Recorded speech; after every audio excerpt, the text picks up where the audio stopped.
Bun, următoarea provocare este să mâncăm o lămâie. Toți. Aproape. Mai puțin Andrei.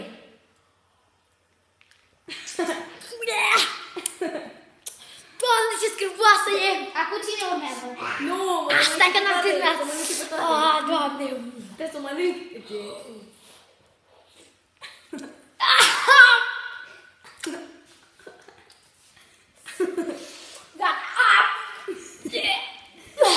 Acum eu urmez. Lăsați-l să mănânce pe toată. Hai, mănânc-o. Hai, Lin, gustă din ea, gustă. E gust, da. Doamne, ce ea crede. Da. Da, bă. Bă, da, mâncare. Haide. Gata. Iese. Hai, Gabi. Gata. Hai, Bă, bă. să bei pe toată.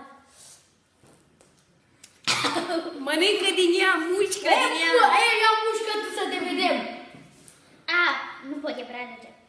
Rece. După ce o provocare pentru că e rece. Și seara nu mai mușcă din lămâia, că mă așteaptă. Hai, că lui Sara îi place foarte mult lămâia. Și nu poate să se abțină. Hai, mai iau. Dar eu am pus mustața și... Hai tu, Sara, hai, lasă-l. Hai să că băieții nu sunt buni. Da, Sara, știi. Ia uite să mușcă din ea. Băi, ia nu te mai alături de noi, că... Hai, Bun. Sara, să mă termin. Asta a fost și a doua provocare.